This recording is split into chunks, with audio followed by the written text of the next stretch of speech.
say your farewell. Bye! Hi! Good morning! At yun na nga guys, sobrang nag-enjoy nga kami dito sa 131 for Lookout.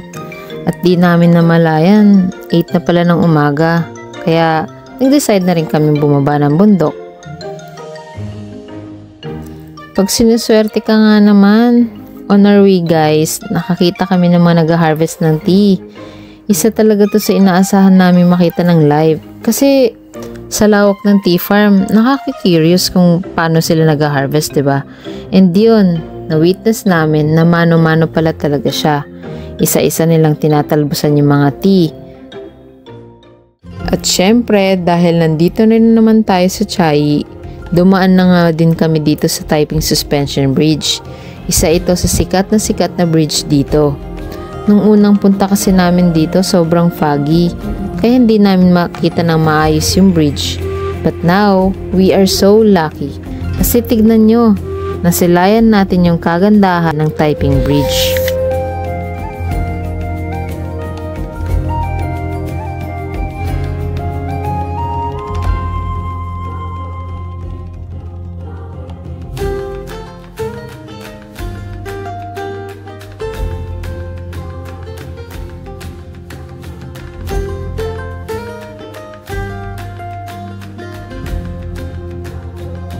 Sa tabi nga lamang ng bridge ay makikita naman natin ang sikat na 36 turns of Chiayi.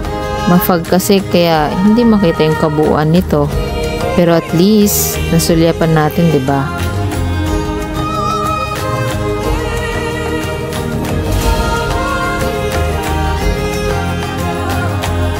After nga ng 36 turns, dumiretso na nga rin kami dito sa Chateau de Jornales. Kaya tara, samahan niyo kami. Ayan na yung castle. Oo, yun yung castle.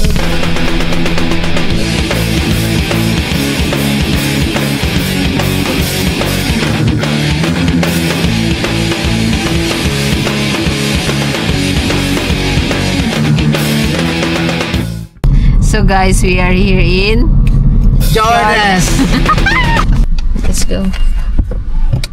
Para may puntahan tong Jornales natin. Europe, ano pala siya? Europe inspired. It's a fantasy European style castle. That the beauty is within the reach daw, baby. Okay. So welcome to Jornales Castle.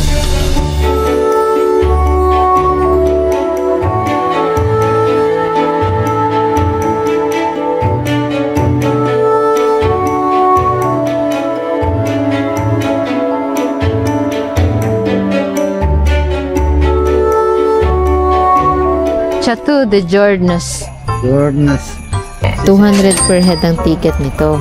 Ito yung entrance guys ni Chateau de Jornales. And masusulit mo naman lalo na kung mahilig ka talagang mag-picture. Ay, ang ganda naman! Maganda siyang venue for any kind of pictorial. Binabantayan siya ng mga Diyosan.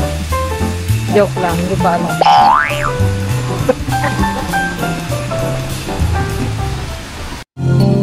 Till as old as time, true as it can be.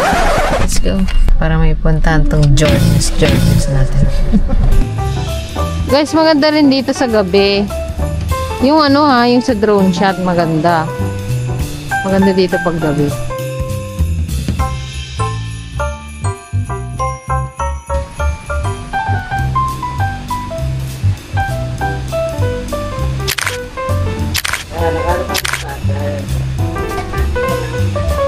Guys, you can enjoy the Jornales Castle outside and inside.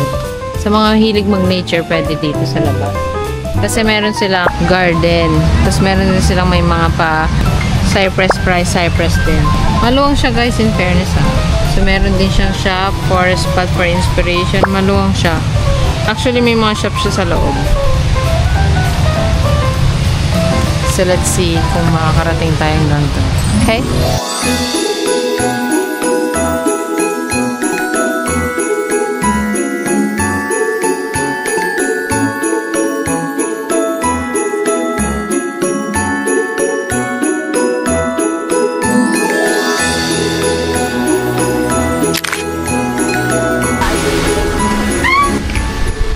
itutur ko muna kayo saglit. Guys, let me show you the koi fish. So interesting. Dito tayo sa walang tao. Tignan nyo, ang ganda nila oh.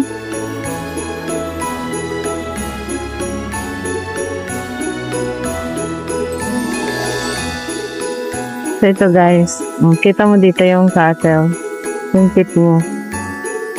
Sa pond. Nakaka-refresh yung yung tunog ng tubig, yung green na paligid. Yan.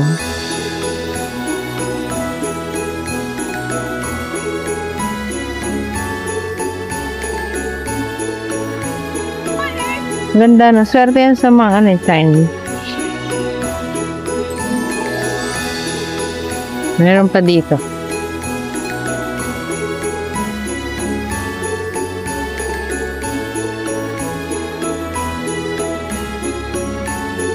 Maganda tong pagpasyalan ng pamilya, guys. Nakaka-refresh. You can rest, sit back, and relax.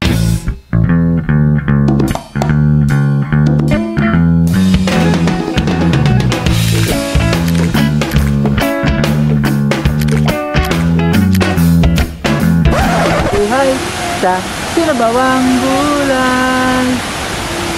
Ay, dito pala. So guys, we're heading inside na.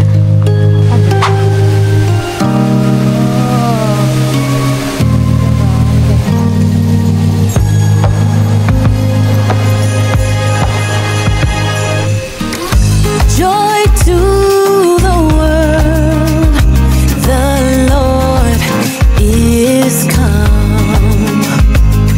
Let earth receive her King. Titignan natin ang loob. Hi! Hello. Thank you.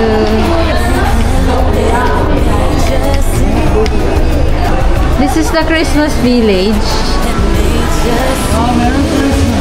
Guys, this is the Christmas village of Chateau de Jordan. In heaven and nature sing.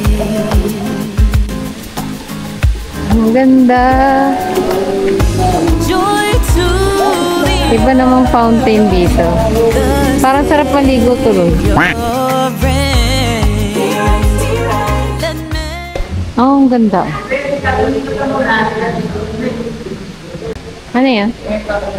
Yan, kayain mo, sakto sa damit mo. Oh.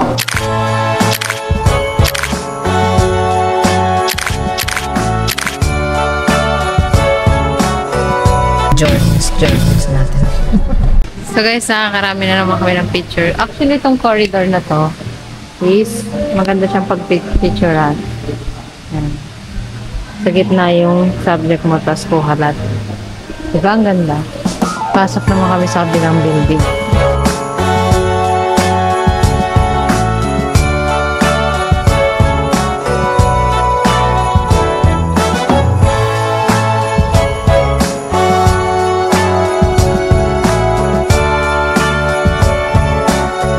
Wow, lavender! It's December again. I can't believe it. Pwede kang mag-ano pala dito,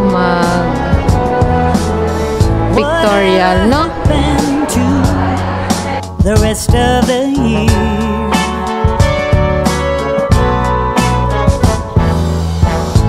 It went by so fast, I barely did see it. Now I'm calling all angels high. If you are there, help me find the Christmas spirit.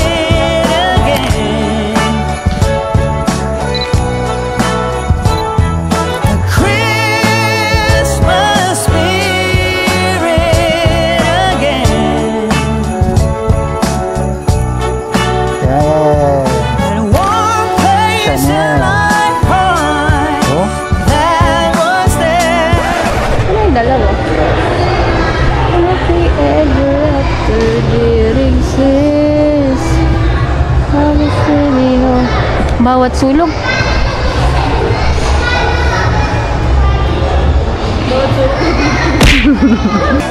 From the start, I want that Christmas spirit again. Para may puntahan tong Jordans natin.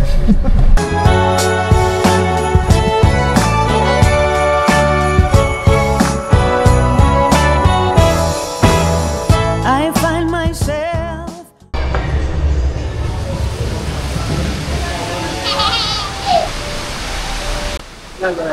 Pipicture ako dyan.